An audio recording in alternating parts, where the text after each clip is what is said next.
Hello, mabuhay Philippines, and welcome to my YouTube channel. So today I'll be showing you kung paano gumawa nitong very easy na cellphone pouch or cellphone holder. So as usual, ito ang ginagamit ko. Simula ako mercerized cotton yarn, but of course you can use any yarn na gusto nyo.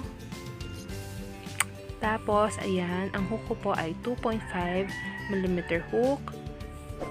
Buttons, maaari kayong gumamit ng iba kung ayaw nyo ng buttons. Stitch marker, pair of scissors, at yung steel na darning needle. Mas maganda siya kaysa dun sa mga plastic na darning needle, no? Kasi mas hindi lalaki yung mga butas kapag tinhay mo. So, yun lang. Okay, let's begin. Siyempre, dalawang yarn together para mabilis tayong matapos. So, yung ginagawa ko ay magic ring talaga.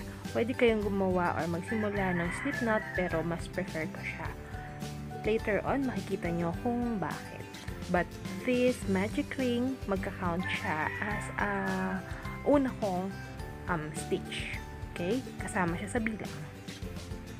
So, mag-chain kayo ng 20 chains. At explain ko lang, kung halimbawa ang target mo ay 8 or kung anong pa mang sukat yung target mo, magbawas ka lang ng konti para sa foundation chain kasi nga habang gumagawa tayo, habang tumatagal, magwa-wide pa siya or lalaki pa siya, and aside from that ay luluwag pa siya. So, yun lang naman. So, ayan na nga, after mo mag-chain ng 20, i-block mo na si chain 20 para may palatandaan ka na. At tapos, dun mismo sa binlock mong chain, gagawa ka ng dalawang single crochet or ng increase. And make sure or don't forget na lagyan mo ng stitch marker dun sa unang stitch.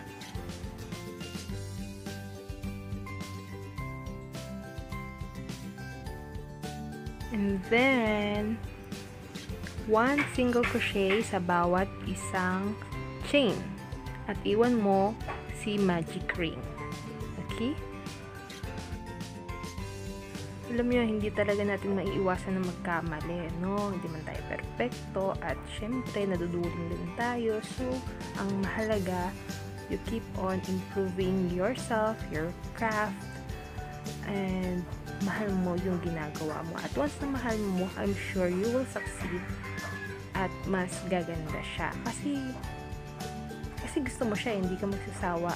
And you'll never be satisfied kung ano lang yung nagawa mo ngayon. I'm sure na gagalingan mo ka sa susunod. So, that's a good trait of a crocheter. Aside sa pagiging pasensyosa. Nandito na tayo sa may magic ring. So, yan nga, gagawa tayo dyan ng 3 single crochet. At sa pangalawang chain na ginawa nyo or sa middle stitch, lalagyan nyo siya ng stitch marker. Palatandaan ba? So, after nyan, ay pwede nyo nang hilahin si tail.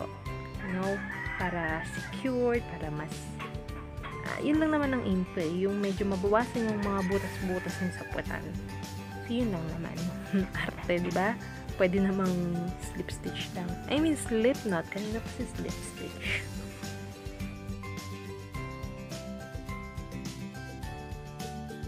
So, ngayon, mag-iisang single crochet lang tayo hanggang sa makarating tayo sa dulo. And then, slip stitch. Ayan, slip stitch talaga.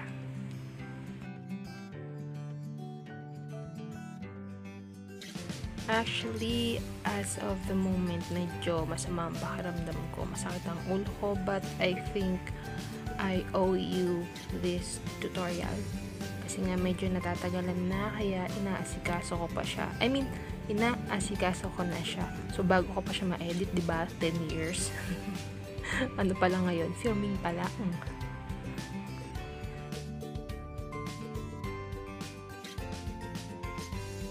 Ayan, pagdating sa dulo, isang single crochet and then slip stitch na.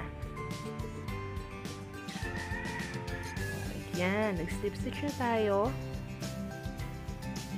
tapos chain 1, balik sa same stitch, gawa tayo ng increase or 2 single crochet sa same stitch.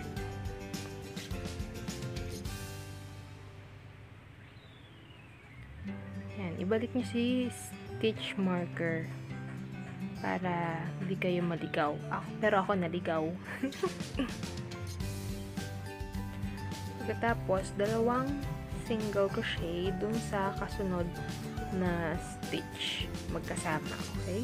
Then after that, 1 single crochet na ulit.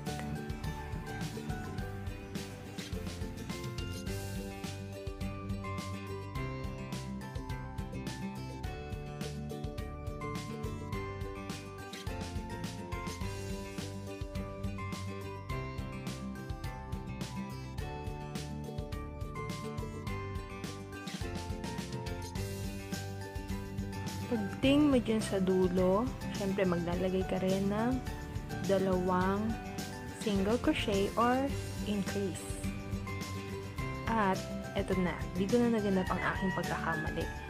So, hindi muna tayo magsi-single crochet agad-agad. Kasi meron pa tayong natitira dun sa may stitch marker na yan. Maglalagay pa tayo ng 2 single crochet or increase at isa pa sa susunod. So, bale magkakaroon kayo ng 3 increases bago kayo mag single crochet na ng 2 rows or 2 rounds. Okay, klaro. After making 2 rounds of single crochet, ito na yung X na tinatawag kong X or double cross. Basta yun na yun. Basta X siya. So, yan. Single crochet plus chain 2 which act as treble crochet natin, no? And then, mag-skip 1 at mag-treble crochet ka ulit sa kasunod. Okay lang na gamitin mo or gawin mo yung nakasanayan mong treble crochet. Walang manghuhuli sa'yo. Tapos, dun sa iniskipan mo, bumalik ka. Bumalik ka at gumawa ka ng isang treble crochet. Kung gusto mong gayahin yung treble crochet ko, it's totally fine. Pero kung gusto mo yung traditional, okay lang din yun. Kung saan ka nadadalian. And, hindi ko na-mention, kapag ka nag-treble crochet ka dun sa iniskipan natin, medyo itaas mo ng konti yung yarn mo bago ka mag-pull or magsimulang maghila. Mag-pull through 1 or pull through 2, ganyan.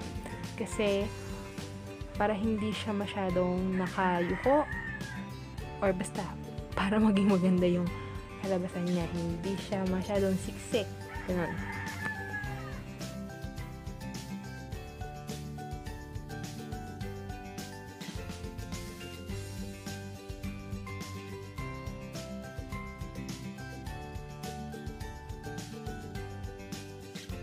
So, nandito na ako sa dulo. Meron niyang isa pang stitch na katabi. So, hindi ko alam kung paano nyo gagawin, pero ito lang ang naisip kong paraan. Diyan sa may space na yan, yan. Mag-slip stitch kayo. Yan. Tapos, bumalik kayo dyan sa space na yan at humila ulit ng yarn. So, meron na kayong 2 loops sa hook. Saka kayo pumunta dun sa iniskipan na stitch, hilahin si yarn. So, meron na kayong 3 loop sa hook. Yan. Tapos, dun ulit sa may butas. Yan, sa tabi. Diyan kayo maghihila. Yan. Diyan kayo gumawa ng double crochet. Yan. That's 1. And, balik ulit. And 2. So, bakit double crochet kasi nagka-create na ng masyadong mataas. Kapag ka nag-treble crochet tayo, medyo hindi na magandang tingnan. Testing ko na rin yun. And, ayan, wala tayong slip stitch. Dire-diretso lang tayo na paikot ng single crochet. So, make sure kung ano ang bilang ng X nyo, ganun din sa mga susunod na rows, ang kalalabasan ng inyong mga X. Tapos, si single crochet, syempre, magiging times 2 ni X. Kasi dalawa yun, di ba? Dalawang stitch ang ang X. So, yun lang naman. Carry ba? Ningal ako. After nyo makagawa no double cross na stitch, gumawa naman kayo ng dalawang rows ng single crochet. So, madali lang. Yun na yun talaga. Yan talaga yung pattern. Yun lang yung papaulit-ulitin nyo. Alternate. X, tapos dalawang single crochet. Diba? Ang bilis. Pwede nyo na magtapusin yan. Hindi, joke lang. Malay nyo, meron pa akong correction sa dulo.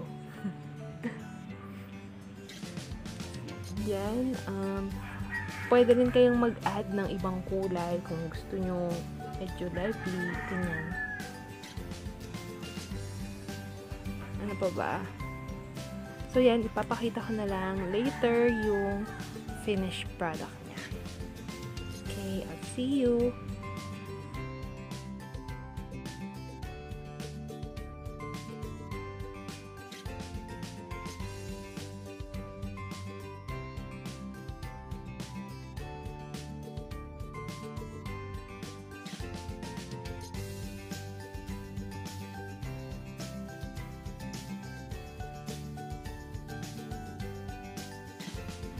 Kung nga pala, please pa-follow and like my page. The Hobby is THE space HABI. Yung link po nasa description box. For purchase, kung meron kayong gusto, I'm open for customize a project. Basta kaya. Yan. And kung meron kayong question, feel free PM nyo ako. Abigail Baiglon. Okay? Andun din po ang link sa description box.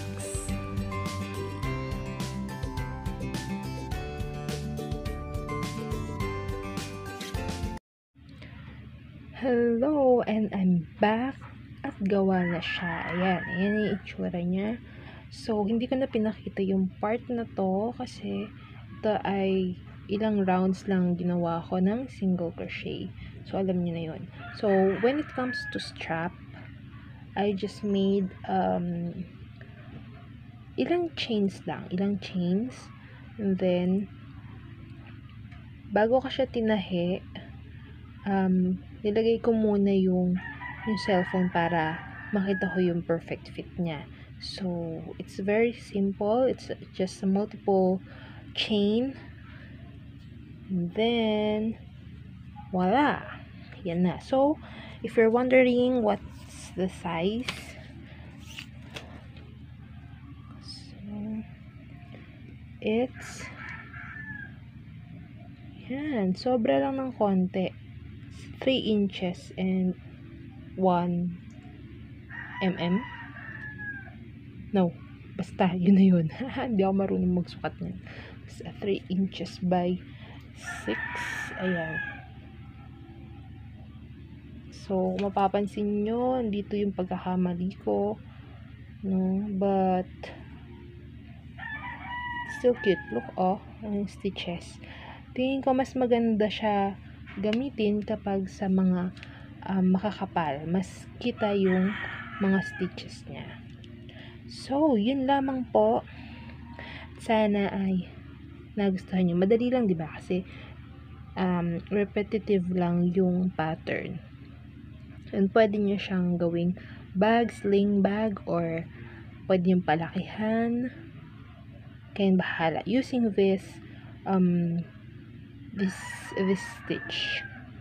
So, don't forget to like, subscribe, and share it with your friends. And also, yung page ko po, paki-like din, The Hobby, Habi. Okay, The Hobby. So, the link is on the description box.